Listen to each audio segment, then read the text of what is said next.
He hasn't worked there in a year now, really trying to make this dream come true.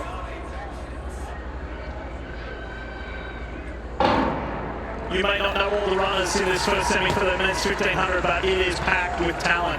Yesterday, through the rounds, through the heats, there was one where there was like a 4-athlete photo finish. It was spectacular, and we don't expect the semi-finals to be any different. We really don't.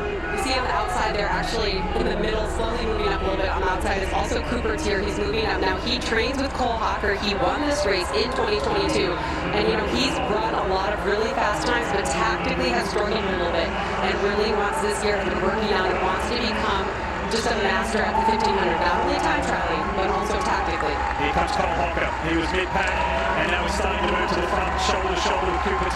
John Radwicki had the early lead. He had to fight hard to make it through to this point.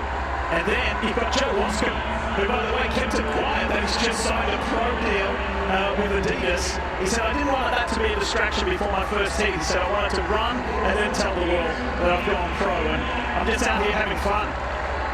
He really is. He was the NCAA champion this year for the second time. He also won that title in 2022. And he said he hasn't even celebrated that victory. He just wants to be focused here. And, we see Cooper Tier leading Cole Hocker right now. They train together on a daily basis. There's comfort that comes when you're running at a high-stakes race like this with your teammates. Ethan Strand in the mix too in the light blue of North Carolina to field his ball. Betsy, let's catch up on the early rounds of the women's triple jump. This is a final time tray. Jasmine Moore, the 7-time NCAA champion from the University of Florida. The most decorated jumper in the history of the collegiate ranks. Oh, she holds 3 collegiate records. You can see her just get a little over-rotated there, but it's still a really far jump. Things are looking good for Jasmine tonight. 46 feet 2 inches for her. Katura Orji trying to make her 3rd Olympic team. She has the best ever finish by an American in the Olympic Games when she was 4th in Rio. And this, her victory lap, if you will, a really good first 2 phases, finding her rhythm, finding her speed on the runway, out taking the lead in the second round. So check back on the triple jump, and then Ryan Krauser, his second trip to the ring. He added his little extra Krauser slide to get a little more momentum. Yeah, you can take the athlete out of the fire, but you can't take the fire out of the athlete here. Ryan Krauser's here to win. And fire on the track too, Trey, in this first semi-final of the men's 1500, and the only member of Team USA to make the final in Tokyo of the 1500 leads this race. That's 23-year-old Cole Hocker.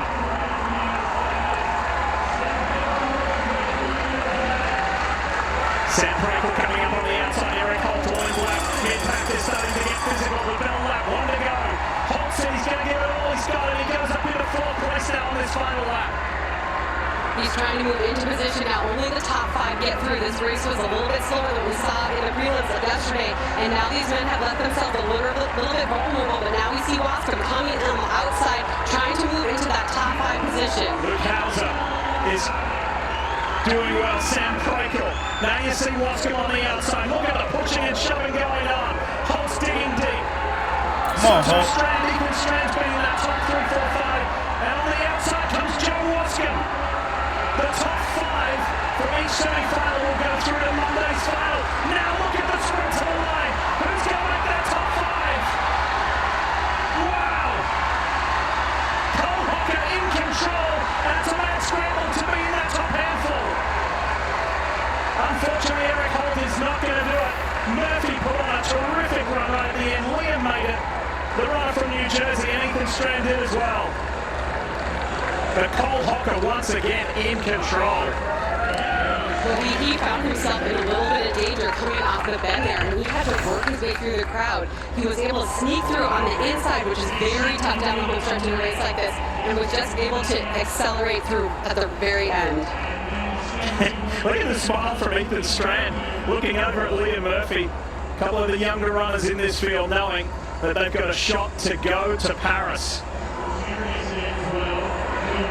And unfortunately, right in those closing steps, Sam Prakel was overtaken. Sam was not in the top 5. There are 2 spots on time, though.